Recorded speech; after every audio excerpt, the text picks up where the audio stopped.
സംസ്ഥാനത്തെ പെൻഷൻ ഗുണഭോക്താക്കൾക്ക് സന്തോഷ വാർത്ത.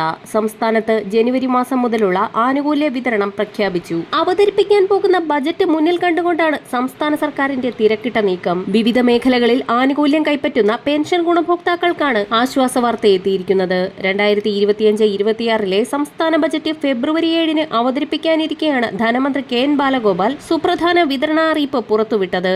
ജനുവരി 17 നിയമസഭ ചേരുന്നത്.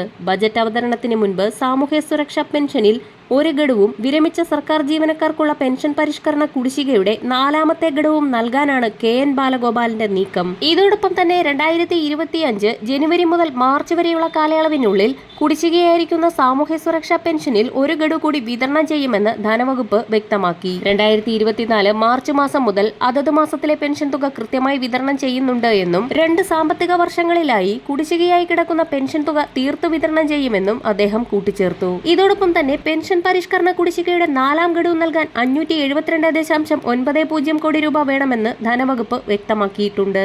11ാം പെൻഷൻ പരിഷ്കരണ കുടിശ്ശിക 4 തുല്യ ഗഡുക്കളായി വിതരണം ചെയ്യാനാണ് ഉത്തരവായിരുന്നത്. ഇതിൽ 3 ഗഡുക്കൾ പെൻഷൻകാർക്ക് വിതരണം ചെയ്തിട്ടുണ്ട്. പെൻഷൻ പരിഷ്കരണ കുടിശ്ശികയുടെ 4ാമത്തെ ഗഡു ഈ സാമ്പത്തിക വർഷം തന്നെ അനുവദിക്കുമെന്നായിരുന്നു ചട്ടം 300 പ്രകാരം മുഖ്യമന്ത്രി നിയമസഭയിൽ നടത്തിയ പ്രസ്താവനയിൽ വ്യക്തമാക്കിയത്. മുഖ്യമന്ത്രിയുടെ ഉറപ്പ് തന്റെ ബജറ്റ് അവതരണത്തിന് മുൻപ് നടപ്പിലാക്കാനാണ് ധനമന്ത്രി ലക്ഷ്യമിടുന്നതെന്നാണ് അറിയുന്നത്. ജനുവരി 17 ചേരുന്ന നിയമസഭാ സമ്മേളനത്തിൽ ഗവർണർ രാജേന്ദ്ര വിശ്വനാഥ് ആർലേക്കർ ആദ്യ നയപ്രഖ്യാപന പ്രസംഗം അവതരിപ്പിക്കും. പെൻഷനും മറ്റ് ആനുകൂല്യങ്ങളുടെ കുടിശ്ശികയടക്കമുള്ള വിതരണവും പെൻഷനിലെ തുക വർധനവുമാണ് ബജറ്റിൽ പ്രധാന വിഷയമായി എത്തുന്നത്. ഫെബ്രുവരി 1 കേന്ദ്ര ബജറ്റ്.